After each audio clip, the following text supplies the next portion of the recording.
Hola amigos, mi nombre es Chaim Weisblut y este es el video complementario, la versión extendida del video ¿qué tipo de evidencias buscamos para probar la existencia de Dios? Primero hay que ponerse de acuerdo.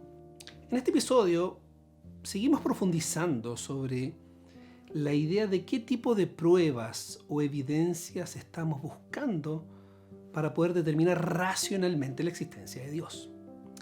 Como lo digo en el video, esto surgió de una conversación con una persona que se declara atea. En este capítulo quiero profundizar sobre una de las alternativas de interpretación de lo que dijo, donde cuando yo le planteé y le dije, dime, ¿qué prueba tendría que traerte para que creyeras en Dios? Me miró y me dijo, no sé, no se me ocurre. Y una de las interpretaciones que dimos en ese minuto fue que una de las posibilidades de entender la profundidad de sus palabras es que lo que me está diciendo es una fantasía, no existe, ¿no? Entonces no cae ni siquiera dentro de una alternativa posible de ser considerado. Y cuando a una persona le están planteando cómo encontrar pruebas para encontrar algo que claramente no existe, entonces ni siquiera se le ocurre. Es como cuando yo digo en otro video, es como cuando me preguntan qué pruebas necesito encontrar para enanitos verdes que me roban las llaves del auto. No se me ocurre nada más. Y lo que eso quiere decir es que esta persona está tan comprometida con una visión materialista, en el sentido filosófico de la palabra, una visión tan naturalista, es decir, que todo debe ser explicado a través de la evolución no guiada a partir de las leyes naturales sin considerar otras alternativas, como por ejemplo Dios, que simplemente la alternativa de Dios no le cae en la cabeza. Porque, empaticemos, después de todo lo que le estoy planteando, es que considere la posibilidad de la existencia de un ser desde la perspectiva teísta. ¿Qué quiere decir? Un ser que crea el universo, que es superlativamente poderoso, que es sobrenaturalmente inteligente, que interviene en el mundo, que tiene intenciones, propósitos. Y eso simplemente le parece algo que es tan fantasioso que ni siquiera se le ocurre considerarlo. Y cuando le planteo este tipo de opción, básicamente volvemos a uno de los temas que hemos estado conversando en este canal, que tiene que ver con el concepto del Dios de los huecos, God of the Gaps en inglés. Porque el problema es el siguiente, y este es el punto de este video. Creo que es importante llegar a un acuerdo previo, a un acuerdo básico sobre qué es lo que estamos buscando cuando se trata de poder establecer racionalmente la existencia de Dios. ¿Por qué digo que tenemos que encontrar un acuerdo previo? Porque entre el campamento de la posición teísta y el campamento de la posición no teísta o atea, pareciera ser que no hay un acuerdo sobre este tema de raíz. ¿Por qué digo de raíz? Porque cualquier intento de explicación me ha pasado a mí, donde busco de alguna u otra forma probar la idea de Dios como se manifiesta. No digo probar en sentido matemático, sino como lo he dicho en otros videos, buscar señales, huellas, patrones, síntomas de su existencia en el mundo natural. Entonces llega un conjunto de personas no menor que simplemente lo descarta de raíz. No está dispuesto ni siquiera a considerar esa opción. Cuando uno empieza a hablar sobre que tal vez el inicio del universo, o que la explosión cambriana, o que el código genético, o que la extremada precisión de las constantes de la naturaleza en el universo, todo eso, por ejemplo, pareciera ser una buena indicación a la existencia de Dios como mejor explicación de esos fenómenos, entonces inmediatamente el ateo se cierra. Entonces el ateo inmediato responde que traer a Dios no es una explicación, que todas esas explicaciones son de alguna u otra forma una argumentación desde la ignorancia. En los ojos de ateo. Es como que si usted estuviera diciendo, mira, no sé cómo funciona la lluvia. Yo digo, ¿viste? Si Dios lo hizo. No sé cómo funciona la electricidad. Dios lo hizo. Es decir, cada vez que no sé algo, en vez de buscar, piensa él, una buena explicación sobre por qué pasa esto, inmediatamente se invoca a Dios como la alternativa. Y eso sería una argumentación de la ignorancia. Y por lo tanto, cada vez que una persona trata de traer un argumento sobre que tal vez este fenómeno sería mejor explicado por Dios, inmediatamente la acusación es: esto es el God of the Gaps, el Dios de los huecos, es decir, que tú solamente le asignas un espacio a Dios en los lugares donde todavía no hay explicación. Es un problema de tiempo hasta que encontremos la explicación. Entonces, ¿por qué me invocas a Dios? Estás argumentándome desde la ignorancia. Entonces, lo que se da, que en vez de analizar juntos, tanto el teísta como el no teísta, sobre los méritos o deméritos de las evidencias siendo consideradas, el ateo se niega a considerar cualquier tipo de discusión que va en esta dirección. Entonces, la discusión se vuelve una discusión de sordos. De esta forma, los teístas terminan por sospechar de la integridad intelectual de los no teístas, porque le trae una prueba, le trae otra prueba. Toda prueba o evidencia que presenta desde el mundo físico es descartada de raíz. Entonces lo dice, no entiendo, es como que no quiere escuchar. Y la acusación en contra de los ateos hacia los creyentes en Dios, de la versión teísta, es que son anticientíficos porque, por definición, y este es un punto importante, mucha gente piensa que la ciencia debe buscar explicaciones sin invocar a Dios.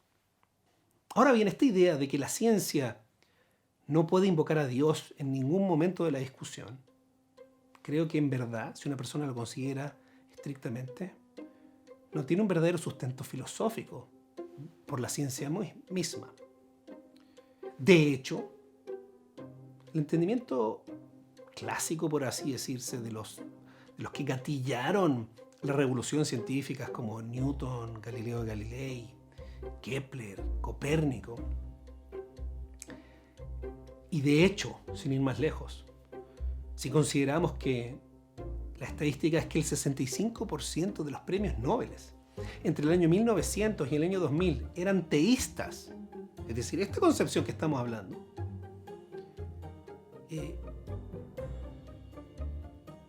¿por qué sacarlo de raíz? Hay un temor como que si esto fuera a frenar el conocimiento, pero al contrario. Para Newton, por ejemplo, era su creencia en Dios que lo llevaba a tratar de entender la mente de Dios. ¿Cuáles son las lógicas? ¿Cuáles son las operativas? No una invitación a mantenerlos en el oscurantismo. Más bien, más que descartar a priori la posibilidad de Dios como una explicación, lo que deberíamos es buscar evidencia a ver a dónde nos lleva, sea a Dios o no, pero no predeterminarlo a priori.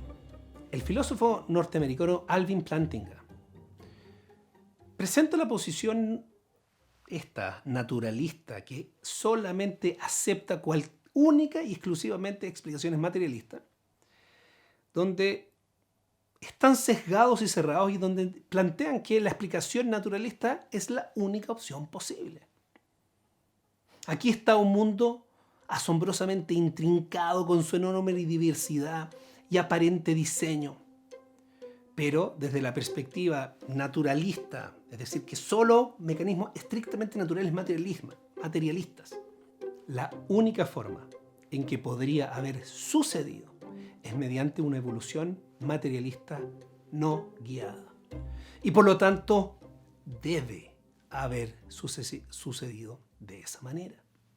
Y así dice Plantinga, el teísta, por otro lado, tiene como más libertad acá, porque no está previamente comprometido con alguna interpretación. Hay muchas interpretaciones que pueden ser suficientemente bien explicadas a través de explicaciones materialistas. Pero hay muchos fenómenos que pareciera ser que tal vez no. Entonces está abierto a tomar la señalética, digámoslo así, las señales de una evolución materialista, donde tal vez no es necesario invocar a Dios, pero tal vez no. Porque después de todo, para la versión teísta, Dios creó el mundo de alguna forma, lo hizo de algún mecanismo, algún medio, algún método. Entonces, descubrir cuáles son los mecanismos en el mundo de cómo Dios lo hizo, no le plantea esencialmente un conflicto teológico. Sin embargo, también está abierto la posibilidad a que de pronto la única posibilidad de explicarse ciertos fenómenos sea asignarlos a una inteligencia, no necesariamente al azar o a leyes determinísticas. De esta manera, entonces, pareciera ser que la persona teísta tiene más amplitud, puede ir más fácilmente a donde lo lleve la evidencia, porque no está a priori, previamente cerrado a considerar todas las opciones. No así el naturalista, que dice solamente, dice el ateo, solamente tiene que ser por leyes naturales, aunque no me calce la evidencia, aunque no sé cómo explicarlo, tiene que ser así. Pero tal vez hay evidencia positiva de que las cosas no son de esa forma. Pero así, yo mismo me he encontrado insistiendo en traer pruebas a una persona atea sin haber acordado previamente con él un mecanismo o un criterio que sirva a ambos antes de empezar con las pruebas o las evidencias.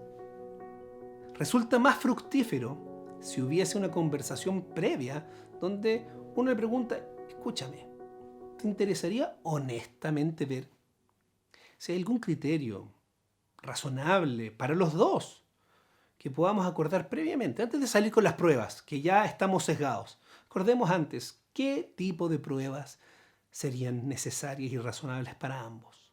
Y así, antes de saltar a dar pruebas, evidencias y enfracarse en otra discusión de sordos, tantos teístas como ateos, deberíamos pasar un tiempo hablando sobre algunos criterios que podrían satisfacernos a los dos. Y por eso es que estamos haciendo este video para introducir el tema: ¿cuál es la diferencia entre el Dios de los huecos y una posible interpretación de la realidad que no caiga en esa categoría? ¿Y cuáles son los criterios que estamos buscando en este tipo de problemáticas, tal como lo hemos hablado en otros videos, que no son pruebas matemáticas, que no son pruebas irrefutables, porque en este tipo de áreas simplemente pareciera ser que no existen?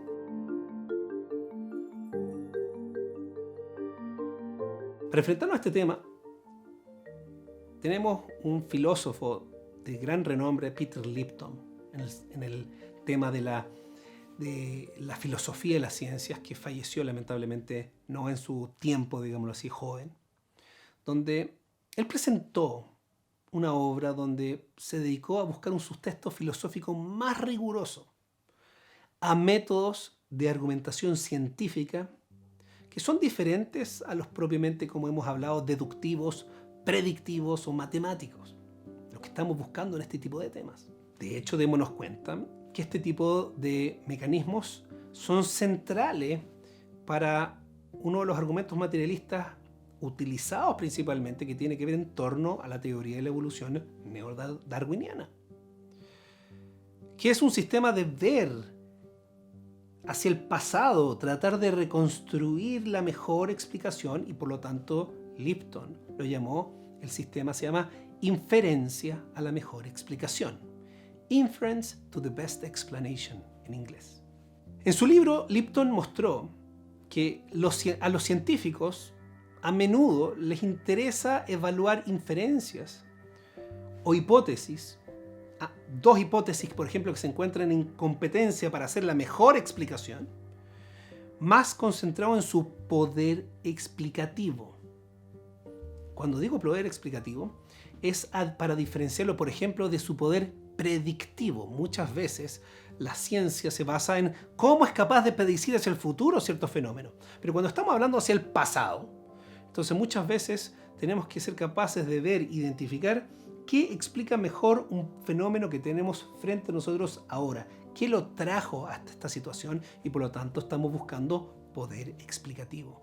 argumentó que esta forma de razonamiento se usa comúnmente en las ciencias y también en la vida cotidiana. El ejemplo que trae es: si una persona se encuentra con huellas en la nieve con una forma particular de un zapato, por ejemplo, entonces lo más razonable para ti es construir un escenario donde te imaginas personas caminando por esas huellas y no digamos lo que son las huellas de un león o de un caballo. Hay otras posibilidades, explica Lipton, pero hago esta inferencia porque proporciona la mejor explicación de lo que veo. Lipton argumentó que en la práctica para los científicos la capacidad para explicar hechos conocidos a menudo importaba tanto o más que el éxito de predecir, de mirar hacia el futuro y ver cómo calcular la trayectoria. Muchas veces importa tanto más cómo yo puedo explicar hechos que ya están presentes en la evaluación de una inferencia o una hipótesis que yo quiero plantear como explicación del fenómeno. En el caso de eventos particulares, hechos que pasaron, situaciones que nos encontramos que ya ocurrieron, fenómenos que ya vemos en nuestros ojos, Lipton mostró que una buena explicación cita una causa previa. Típicamente, tiene que ser un evento que es parte de lo que él llamó la historia causal del evento en cuestión. Por historia causal nos referimos a la historia de causas que acumuladamente terminarían por generar un cierto efecto. Lipton argumentó que para identificar la causa de un evento, los científicos deben identificar algo dentro de esta historia de causas del evento que explique una diferencia crucial. La diferencia entre lo que ocurrió y lo que podríamos haber esperado de otra manera. Las buenas explicaciones responden preguntas de ¿por qué está ocurriendo esto en vez de aquello? Una buena o mejor explicación cita un evento que marca una diferencia causal en el resultado. Stephen Meyer ejemplifica lo que Lipton tenía en mente diciendo una cosa así como: imagínate un paleontólogo que quiere explicar por qué los dinosaurios se extinguieron en el periodo Cretácico. Se da cuenta de que muchos eventos llevaron a la extinción de los dinosaurios, desde el Big Bang hasta la formación de continentes y el origen de los mismos dinosaurios. Todos estos eventos son parte de la historia causal de la extinción de los dinosaurios. Pero de estos eventos, el que mejor explica la extinción misma es el evento, la causa, que explica la diferencia entre lo que sucedió y lo que de otro modo podríamos haber esperado que sucediera. En este caso, la diferencia entre la extinción de los dinosaurios y los dinosaurios continúan vagando por la Tierra. En ese sentido, el Big Bang es parte de la historia causal de la extinción de los dinosaurios, pero no explica esa extinción. ¿Por qué? Porque no tiene relevancia en el resultado, el Big Bang.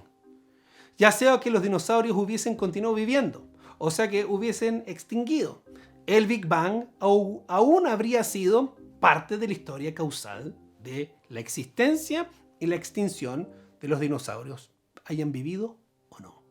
Por lo tanto, además de encontrar una historia de causas, la historia causal, se requiere identificar posibles causas, inferencias o hipótesis que justifiquen la extinción de los dinosaurios propiamente tal. Y aquí pueden surgir hipótesis que compiten por ser la mejor explicación. Por ejemplo, que fue un meteorito que cayó en la península de Yucatán lo que causó su extinción, o tal vez un aumento desproporcionado en la actividad volcánica. Lipton señaló que en casos donde se dispone de más de una explicación causal apropiada, los científicos entonces tienen que utilizar algún método comparativo de evaluación y un proceso de eliminación para posibles hipótesis causales en competencia y ver cuál es mejor, cuál implica mejor todos los eventos. Y la pregunta es, ¿cuáles serían aquellos criterios para poder evaluar posibles hipótesis en competencia? Stephen Meyer compiló criterios de otros autores para evaluar hipótesis en competencia. Ahí traen que científicos han desarrollado criterios clave para decir qué causa, entre un grupo de posibles causas en competencia, proporciona la mejor explicación para algún cuerpo de evidencia relevante. El más importante de estos criterios se llama adecuación causal. Este criterio requiere que los científicos identifiquen las causas que se sabe, que conocemos, que está visto, probado, conocido, tienen el poder de producir el tipo de efecto.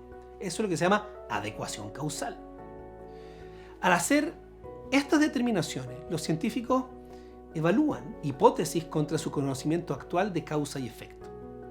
Las causas que se sabe que producen el efecto en cuestión se consideran mejores, más adecuadas que las que no lo son. Por ejemplo, una erupción volcánica proporciona una mejor explicación por una capa de ceniza en la Tierra que, por ejemplo, un terremoto. Simplemente porque se ha observado que las erupciones producen capas de ceniza, mientras que los terremotos no. Así que cuando hablamos de adecuación causal, es que tenemos que asegurarnos que conocemos que esto es capaz de producir algo. Si no, es difícil asignar que esto puede ser la causa, adecuación causal. Además, el geólogo Charles Lyell, quien además fuera una gran influencia sobre el mismo Darwin en todo su desarrollo de la teoría de la evolución, él argumentó que cuando los científicos buscan explicar eventos del pasado, como por ejemplo el caso de Darwin, deberían preferir causas ahora en funcionamiento, causas que actúan actualmente. Los científicos deberían primero demostrar que cualquier causa que quiere ser propuesta como explicación para un fenómeno, es necesario que haya demostrado claramente en otras ocasiones su capacidad para producir un efecto del tipo que aquí se está estudiando. Tercer criterio es que los científicos deben establecer cuál de las causas que son adecuadas estuvo realmente presente. No solamente que ahora conocemos que lo hace, sino que cuando estamos asignando qué ocurrió, realmente estuvo y que fue razonablemente responsable del evento en cuestión. Para una mejor explicación, un científico tiene que ser capaz de mostrar que la causa propuesta no solo es capaz de producir el evento, sino que la causa estaba ahí cuando el evento ocurrió.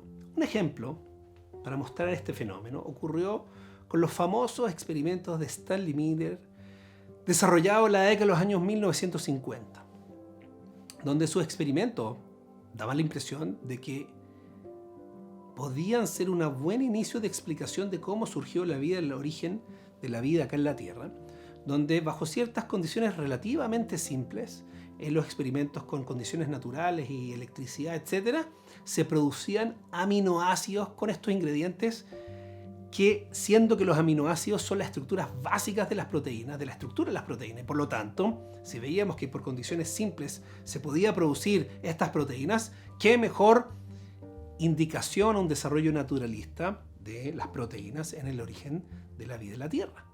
Sin embargo, con el pasar del tiempo, el mismo Stanley Miller terminó por asegurar que esas condiciones probablemente no se encontraban presentes en la Tierra para el momento del origen de las proteínas en la historia. Lo que quiere decir es que sí, si yo lo logro bajo esas condiciones, veo que lo causa ahora. El problema es que esas condiciones no estaban aparentemente en el momento que deberían haber estado para que se produjeran las proteínas en la historia. Y así tenemos entonces que, como lo resume el filósofo de las ciencias Michael Screamen, que el científico necesita, 1, evidencia de que su causa estaba presente. 2, evidencia que esa causa ha demostrado en otras oportunidades la capacidad de producir el efecto deseado. Y 3, tenemos que establecer una ausencia de evidencia, a pesar de una búsqueda exhaustiva de otras posibles causas, y si existen otras posibles causas, empezar un mecanismo serio de comparación sobre cuál cumple mejor todas las condiciones.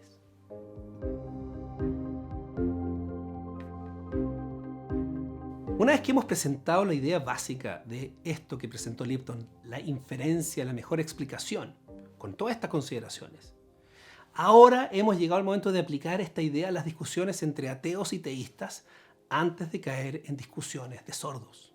Como dijimos, cada vez que el teísta traía evidencias desde el mundo físico para la existencia de Dios, al ateo esto le parece argumentar desde la ignorancia. Así que lo primero que tenemos que hacer, creo yo, es analizar la estructura de lo que se llama argumentos desde la ignorancia y ver dónde están cometiendo el error lógico y buscar otra estructura, otra forma que nos ayude a ver que eso no sería un argumento desde la ignorancia y que además serviría como una buena evidencia para lo que estamos buscando, en este caso la existencia de Dios. Porque los argumentos de la ignorancia cometen un error lógico obvio. ¿Qué es lo que omiten? Omiten un paso, una premisa necesaria que brinde un apoyo afirmativo, positivo hacia la conclusión, como hemos estado hablando en la inferencia. A la mejor explicación, que se necesita alguna causa que sea capaz de explicarlo. No solo evidencia negativa contra una conclusión alternativa. Se necesitan dos cosas entonces. Se necesita ver que eso no es suficiente para explicar y después necesito encontrar algo que sí es positivo para explicarlo. Entonces, el argumento de la ignorancia comete el error lógico que niega esto como una capacidad de explicarlo, pero no tiene evidencia positiva. Ante la ausencia de explicación, recurre a explicaciones que no han demostrado o que no sabemos que pueden producir ese fenómeno. Entonces, cuando utilizamos esta estructura del argumento de la ignorancia a fenómenos de la naturaleza, aquí es donde se genera la discusión y hay que ser capaz de distinguir entre el argumento de la ignorancia versus un argumento que es una inferencia de la mejor explicación. Un argumento de la ignorancia sería, premisa, mira, yo veo que un cierto fenómeno, causas materiales o el azar, no son capaces de explicar un cierto fenómeno observado. Entonces aquí viene una cosa importante. Causas materiales o el azar, ya sé que no son capaces. Y ahora, en vez de ofrecer premisas o evidencia positiva, salta inmediatamente de la conclusión.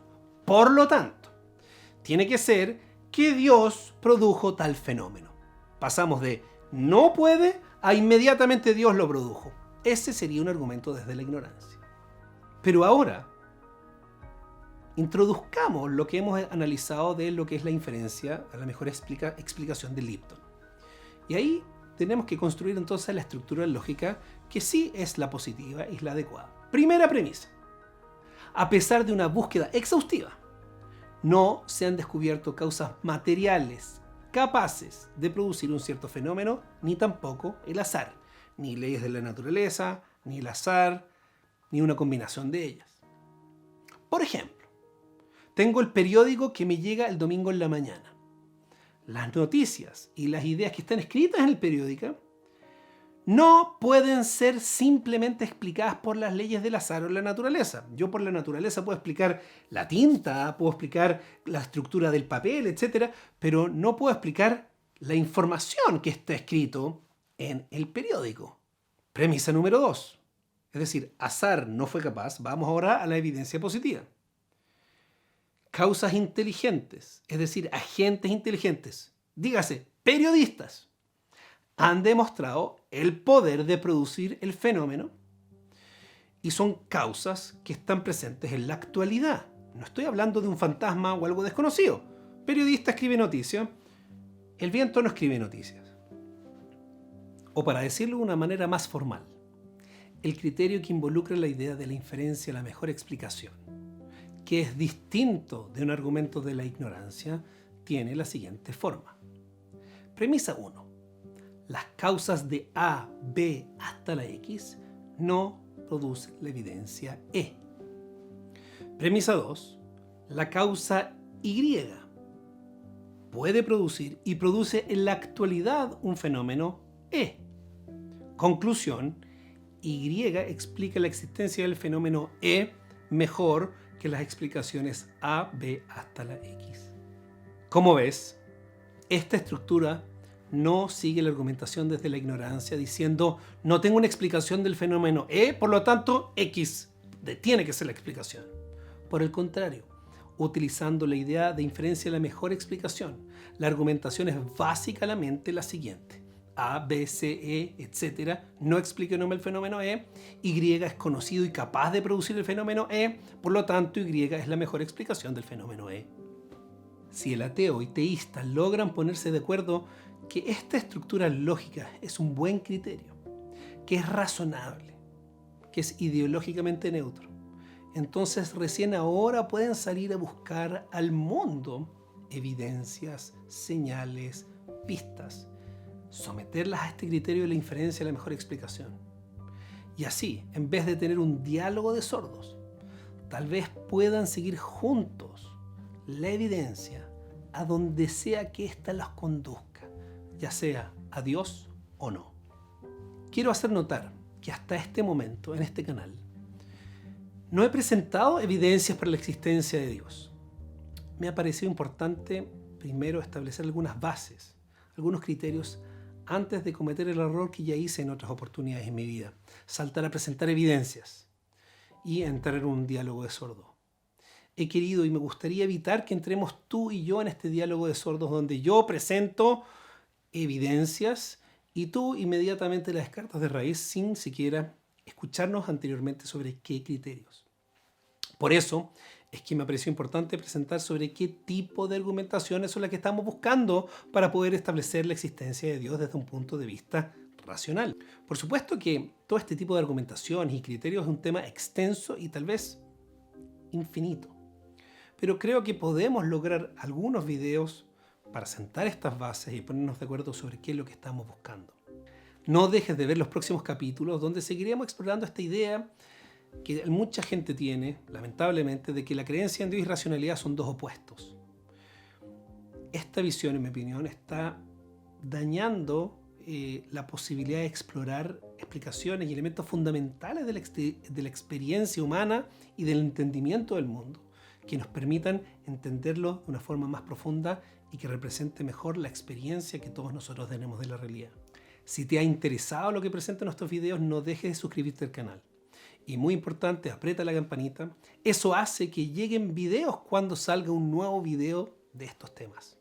Nos vemos en el próximo video.